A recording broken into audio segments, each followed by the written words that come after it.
My uncle asked to borrow my truck for the weekend. I said yes, thinking it was a simple favor.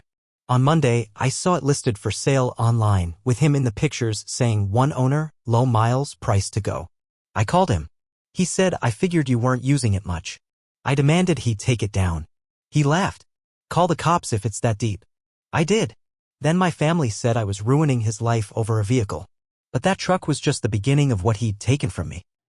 I'm not the kind of guy who asks for much. I work hard, I stay in my lane, and I try to keep the peace when it comes to family. But sometimes, people take your silence as weakness. Sometimes, someone thinks they can take and take until you've got nothing left. That someone, for me, was my Uncle Ray. I'm Craig, 38 years old, born and raised in Denton, Texas. I've been working at the same auto shop since I was 22. Never made big money, but I'm not flashy. I fix engines, I keep to myself, and I keep my things in good shape. Especially my truck. That truck, 2006 black F-150, meant everything to me. It wasn't just a vehicle. It was my dad's. He bought it brand new, paid it off slow over 6 years. It was the one thing of his I fought for after he died. And I had to fight for it because of Ray. Ray is my mom's older brother.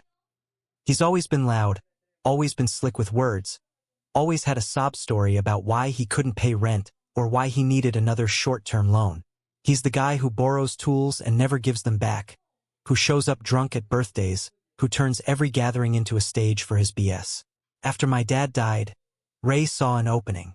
My mom was overwhelmed, didn't know how to handle the estate, so she let Ray help. He helped himself, all right.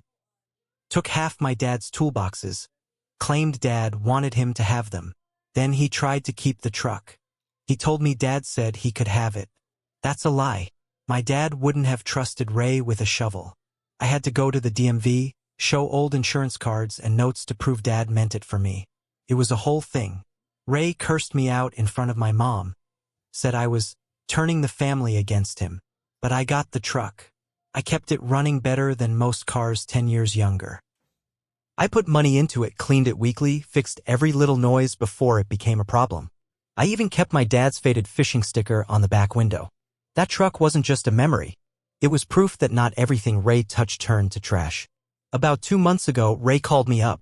I hadn't heard from him in a while. He said he needed a favor. His car wasn't running and he needed to get to Waco that weekend for his daughter Sarah's wedding. Just need the truck for 2 days, nephew, he said. I'll bring it back full of gas. Swear to God. I hesitated.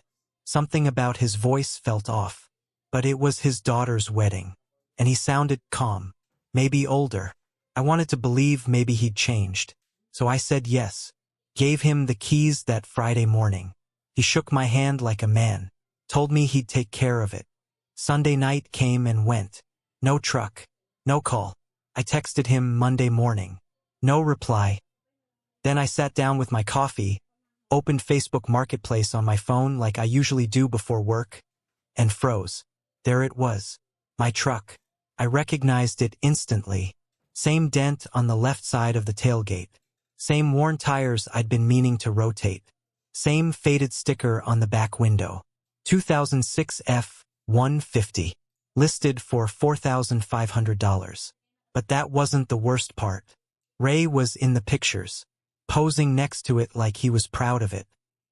One picture even had him pointing at the camera like he was on a used car commercial. One owner, low miles, price to go. I called him immediately. No answer. Texted him 5 times. Nothing. An hour later, he finally picked up. Oh, you saw that, he said, like it was nothing. What the hell are you doing? Relax, Craig. Figured you weren't using it much. I thought I'd help move it. People don't sit on things forever. That's my truck. You don't sell something that isn't yours. He laughed. Call the cops if it's that deep. Then he hung up. I sat there for a minute, staring at my phone. I've been angry plenty of times in my life, but that moment was something different. It wasn't just about the truck. It was everything, every lie, every time he used people, every moment he stole something and dared people to stop him. So I called the cops, filed a stolen vehicle report, gave them my title, VIN, insurance info, even older photos of me with the truck. They didn't move fast, but the listing helped. The pictures helped. 2 days later, they found him at his place with the keys in his pocket. He didn't go to jail, but he got picked up, questioned, and the truck was brought back to me. You'd think that'd be it. But my phone blew up. My mom called crying, said I'd ruined her brother's life. Sarah, his daughter, sent me a long text saying I'd embarrassed her whole family during her wedding week. That I could have just handled it like family. My aunt left a voicemail actually crying into the phone about how Ray was gonna lose his job now and that I was tearing the family apart over a vehicle. But it wasn't about a vehicle. It was about everything. That truck was just the most recent thing Ray tried to take from me. I was done letting him. But I wasn't done yet. They all thought I was just mad about the truck. They had no idea what I'd found when I went to get it back. Ray made a mistake. He left something in the glove box.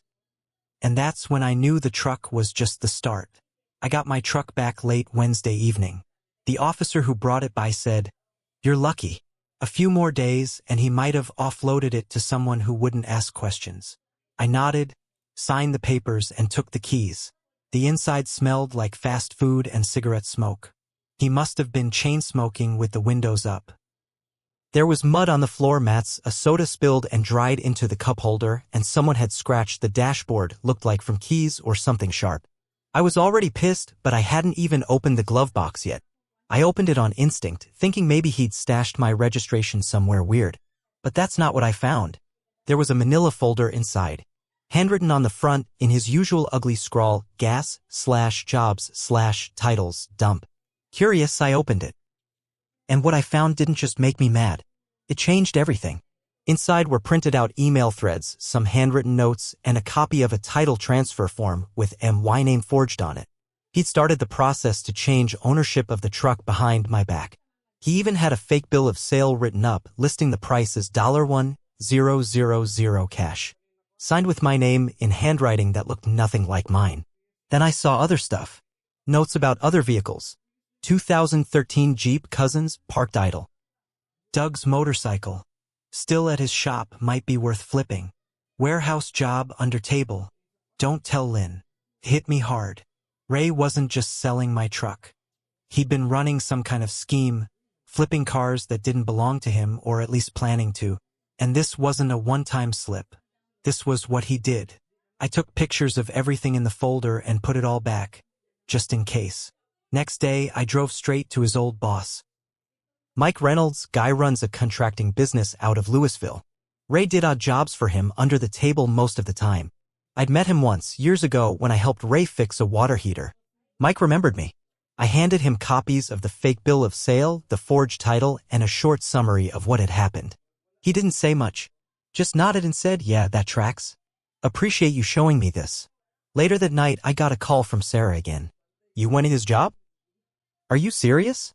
I didn't answer. Just hung up. Then came the worst one, my mom. She showed up at my place. I hadn't seen her in a few weeks.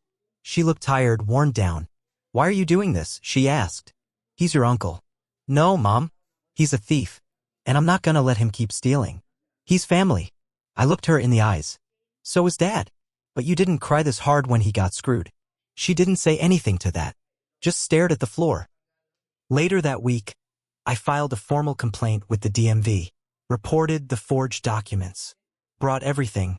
Copies of the title transfer form, the forged signature, the listing, photos of Ray with the truck, the text thread where he told me to call the cops. The clerk said they'd be investigating. But that wasn't all I had planned. Ray had always used people, always taken advantage of family, but he'd never been exposed publicly. So I made a decision. I printed out flyers. Big bold letters. Wanted to sell a stolen vehicle, beware. Put his name. His photo. A photo of my truck. A copy of the fake bill of sale. I posted them on power poles around the neighborhood he lived in. I knew which stores he hung out near. Posted one inside the gas station by his house, small town, no one stopped me. I made a Facebook page too. Just facts. No opinions. All backed by screenshots and documents. People started talking. I got DMs from people I didn't even know.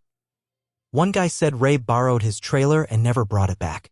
Another woman said she bought a used washer from him that broke in 2 days, he ghosted her. I wasn't just ruining Ray's reputation. I was showing everyone who he really was.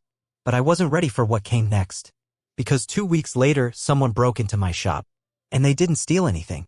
They smashed my locker, ripped up a photo of me and my dad, spray-painted rat on my toolbox. And suddenly, this wasn't just a family problem anymore. This was a war. The break-in shook me. I've worked at that shop for over 15 years. Nobody had ever messed with my stuff like that. It was personal. And I knew who it was even if I couldn't prove it yet. Only a few people had reason to do something like that. And only one of them had a reason to be that angry at me right now. Ray. I reported it to the shop manager, Dale. He was pissed but also realistic. You want me to call it in? I shook my head. Not yet. Deep down, I wanted whoever did it to think I hadn't seen it coming. I wanted them to get comfortable. I wanted them to slip up. But I wasn't going to sit still either. I took 2 days off work. I told Dale I had family crap to sort through and he didn't ask questions. Everyone at the shop had heard some version of the story by then. Small town. Word travels fast. I started asking around quietly. A few old buddies from school knew Ray. One guy, Brian, used to bartend over at Baker's Pub, where Ray played pool sometimes. He said Ray had been in recently, real drunk, real loud, bragging about how he showed Craig what happens when you mess with blood. That was all I needed to hear. But the real break came when I got a call from a woman named Tony. She said, "You don't know me, but I saw your Facebook page about Ray." I braced myself. She continued, "He sold me a car last year, said it was his cousin's, paid him $2,000 cash. Title looked real, but I just found out it was fake. Now I've got the DMV breathing down my neck." I asked her to describe the car. Silver Camry, 2009. Had a toolbox in the back seat when I first got it. I felt sick. That car used to be my cousin Doug's. Ray had helped him sell it after Doug got laid off. Doug never saw a dime. I asked Tony to meet me and she agreed. We sat down at a coffee shop and she showed me the documents Ray gave her. Same handwriting. Same fake signature style. I took photos of everything. That's when I got another idea. I reached out to a guy I knew from high school, Javier. He ran a small local podcast about scams and frauds in small towns. It wasn't huge, but it had a decent local following. I told him the whole story. Showed him the folder from the glove box, the photos, the emails, the fake listings. He was floored. "This is a whole side hustle," he said. "Your uncle's been running a scam ring right under everyone's nose." I didn't even have to ask. He wanted to do an episode on it. We recorded that Friday. He bleeped out some names for legal reasons, but Ray's name, Ray's face from the truck ad, that stayed in. The episode went up the next Monday. By Tuesday, Ray's house got tagged with red spray paint, "Thief," across the garage door. Not by me. I didn't do that. But someone else had had enough. By Wednesday, his boss made it official. Ray was fired. And by Friday, I got served. Ray was trying to sue me for defamation and harassment. Couldn't believe it. His claim said I'd maliciously harmed his reputation and livelihood with false accusations and slander. But I wasn't scared. I had proof. All of it. I handed everything to my lawyer. A woman named Rebecca who didn't flinch once as she went through the folder, the photos, the texts. "Let him sue," she said.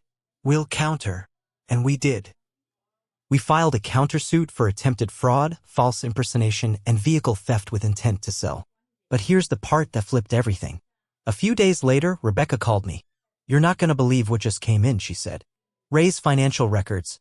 One of the courts pulled them after the countersuit went through. Turns out Ray had been funneling money through 2 different Venmo accounts, one in his name, one under a fake name. Transactions labeled things like moving job, auto parts, and junk sale. But one stuck out. It was $500 labeled MOM cover. And the recipient, my mom. When Rebecca showed me the transaction, I didn't believe it at first. "Could be someone else?" I said, even though I knew the truth deep down. "Same email your mom uses. Same phone number. She took money from him, Craig." I sat there numb. A $500 payment from Ray, labeled MOM cover, just a week before she came to my place crying and begging me to drop everything. Telling me I was ruining the family over a truck. Ray didn't just use my mom.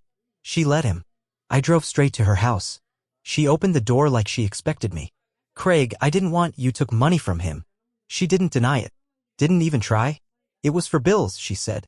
He said he'd help if you helped him screw me over again? Her eyes welled up, but I didn't feel sorry anymore. You stood by while he stole from me, lied for him. You never did that for Dad. She flinched.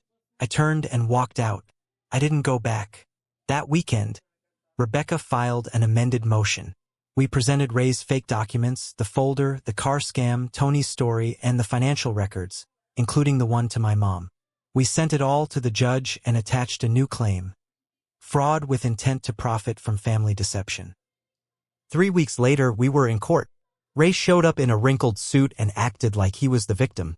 Said I was mentally unstable, that I hated him for no reason, that I used a family misunderstanding to destroy his life. Rebecca tore him apart. She brought up every listing, every sale, every fake signature. She showed the emails where he planned to flip other family vehicles. She played the voicemail where he laughed and said, "Call the cops if it's that deep." Then she dropped the final bomb. A recorded message from Sarah, his own daughter. She admitted that he tried to sell her old car once too, without her knowing. Said she only kept quiet before because she didn't want to hurt the family during her wedding. Ray's face dropped like he'd seen a ghost. The judge ruled in our favor. Ray lost. I got a court order against him for harassment and theft. He was forced to pay restitution for damages to my truck and lost time at work. The fraud claims went on his record. He got fined. The DA looked into his financials for possible tax evasion based on the Venmo scam. And his name was dirt. No one in town would hire him. His house got vandalized again, painted with "scammer" this time. He moved out of Denton within 2 months. My mom? We haven't spoken since. She tried calling. I let it ring. She mailed a letter. I didn't open it. I realized something along the way. My revenge wasn't just about the truck.